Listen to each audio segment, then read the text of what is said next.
I just finished season 5 of You. I have some thoughts, some might be controversial, others might be blasphemous, but at the end of the day, it's all my thoughts, just my opinion. So with all that being said, what is my general review of this final season? Well, for what it's worth, since I really thought love should have killed Joe in the season 3, this is a pretty good close for the series. For what it was, I enjoyed it. Let's start with the pros. Firstly, the performances. Penn Badgley as Joe Goldberg is still one of my favorite casting choices ever. This man plays his part to perfection. He brings such a gravitas to his character. Joe is endlessly charismatic, a walking, talking machine dripping with charms and smiles, but under that front, he's a fucking sicko, a monster, and the performance he puts on perfectly conveys this. He's always teetering on the edge of insanity and normalcy. One second, he's Joe Goldberg, the popular celebrity boyfriend with a chasm of allure, and the next, he's a cold-blooded, disillusioned killer, manipulator, abuser. The many times Joe sweet-talks someone this season is so irresistibly charming because this man puts on his gaslighting A-game, and it's great. Charlotte Ritchie as Kate fits very well. Every outburst she had, every time she hit Joe with some vicious lines, I felt that shit. Madeline Brewer as Bronte or Louise was kind of the star of the show. She really nailed the disillusionment the character found herself smothered under. Tati Gabrielle came through with a fairly minor role in the last act of the story, but holy shit was her scenes powerful. That confrontation with Joe after years of separation had her blow up in the most direct and satisfying manner. I think the narrative this time around is drastically more serious, introspective, and dark, which I feel like is Return to Farm apart from the other seasons. Here we see Joe at the absolute barest bones, the most insane he's ever been. And even if the writing is wonky at times, the season never stops being intense, suspenseful, anxiety-inducing. It is gripping the whole way through. I would describe this season as spiraling. Every character, every decision,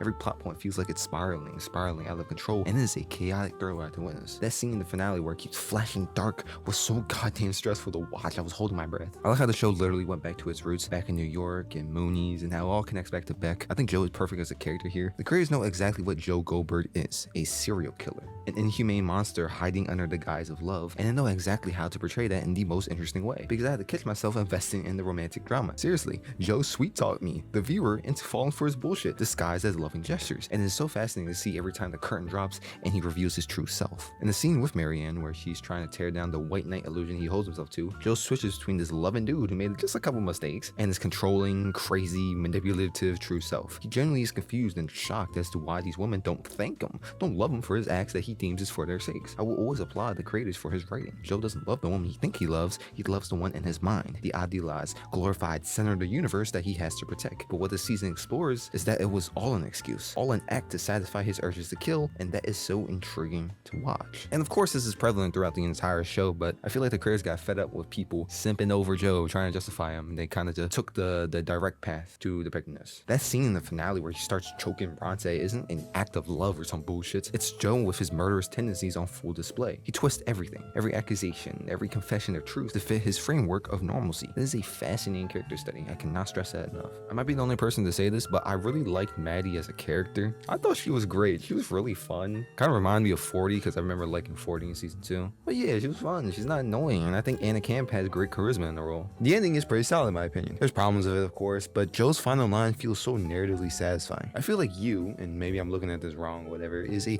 cautionary tale about broken people. Everyone in the show is shown to have the capacity to be bad, for violence and evil. And instead of showing us what good looks like and how to fix our broken bits, and instead it shows us the full course of what happens when we give in, when we don't fix ourselves and instead relish in those broken bits. That final line feels like the writers telling us to not glorify Joe's story, but to instead realize that this is someone we should not root for, which was always the point, but you weird motherfuckers online kept simping for him, and it's weird. Stop it. Joe may be the narrator of the story, but he is not a good guy. I can go on and on about bits I like, but let's get into some cons. Firstly, that finale episode. The fact that Kate lived through inhaling copious amounts of smoke, fire, and fucking fuck all is utterly ridiculous. Like, it's not plausible in the slightest. And if we're on that subject, fucking Bronte survived a gunshot to the goddamn abdomen for several minutes, plus managed to drag Joe's big ass out of a burning building with no significant injuries, with a pre-existing significant injury of her swollen ankle. It just feels very far-fetched, not realistic at all. I also feel like Joe is shown to be pretty cautious, pretty intelligent, and for him to trust her again and again feels very uncharacteristic of him. Also doesn't feel very satisfying for her to be the ultimate person to shut away Joe for good. I get it, she's the subject of the season and all, but I really wish we got to see more from Marianne, from Kate. I really wish I got to see more of them, and how they would finally get the W's that they deserve. I feel like the pacing was very drawn out in the last act of the story. Some things took forever to resolve, like this random dude that gets locked up in the cage. This dude was so insufferable, just a plain old misogynist who, hold up, no, he's getting developed just a little bit, getting a little bit of fleshing out, and then he just still turns turns out to be an asshole. I didn't see the point in this. It was just frustrating to watch. And so slow. It took forever to fucking finish. Reagan was also a frustrating piece of shit who's also so dumb. You just heard your sister tell you that a psychopath